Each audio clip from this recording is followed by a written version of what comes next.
Hi friends, நான் உங்கள் சரண்யா. உடம்பு சரியில்லைன்னு ஒரு வீடியோ போட்டிருந்துருப்பேன். அதுக்கு எல்லோருமே ரொம்ப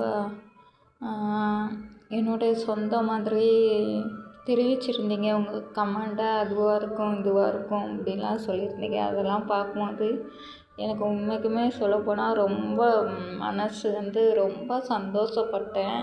இந்த மாதிரி நம்ம மேலே இன்னுமே கேரிங்காக இருக்காங்களே. நம்ம இவ்வளோ தூரம் எப்படி சொல்கிறது, கமெண்டர்ஸை நான் சில நேரம் இது பண்ணி விட்ருவேன். என் மைண்டு வாக்க பேசி விட்ருவேன். அப்படி இருந்தும் பரவாயில்ல, சில பேர் நமக்கு அதுவாக இருக்கும் பாருங்கள், உடம்ப பார்த்துக்கோங்க அப்படின்னு சொல்கிறாங்க. அதை நினச்சி எனக்கு உண்மைக்குமே என் கண்ணெல்லாம் கலங்குதுங்க. உண்மைக்குமே அது எப்படின்னா, எனக்கு இன்னைக்கு நீங்கள் சொல்கிறது கரெக்டு தான். ஹார்ட்டில் ஏதாச்சும் ப்ராப்ளம் இருக்கும் பாருங்கள் அப்படின்னு நீங்கள் சொல்கிறீங்கல்ல. அது எனக்கு 9th மந்த்து பாப்பா, எனக்கு 9 மாதம் வயிற்றில். அப்போ கோபிச்செட்டிய பாளையத்தில் இந்த எக்கோ ஸ்கேன் சொல்லுவாங்க திரும்ப 5-6 மாதத்துல எடுக்கணும். நான் 5-6 மாதத்துல எடுக்கலை. ஆமாம், நான் எடுக்கலை. 5-6 மாதத்துல எடுக்கலையா, அது விட்டு போச்சு 5-6 மாதத்துல. அதனால்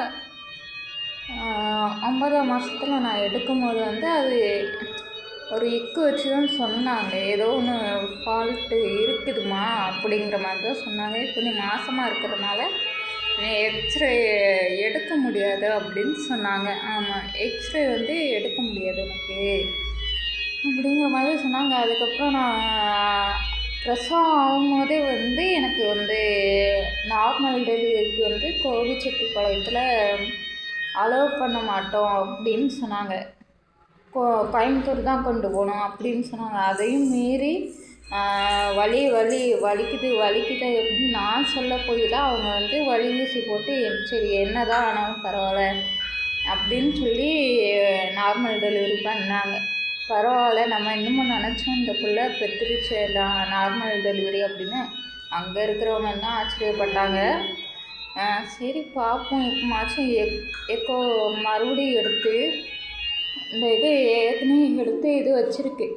அந்த டாக்டர் எழுதி கொடுத்துருப்பாங்களா, அதையும் காமிச்சிட்டு இந்த மாதிரி எனக்கு மூச்சு வாங்குதுங்க அப்படின்னு சொல்லி மறுபடியும் பார்க்கலான்னு இருக்கேன் ஃப்ரெண்ட்ஸ். நீங்கள் சொல்கிற மாதிரி ஹெல்த்து தான் ரொம்ப முக்கியம். ஆனால் தனியாக இருந்துட்டு பார்க்குறதுங்கிறது ரொம்ப கஷ்டம். அக்கம் பக்கத்தில் என்ன தான் நம்ம சொந்த பந்தம் மாதிரி வராது.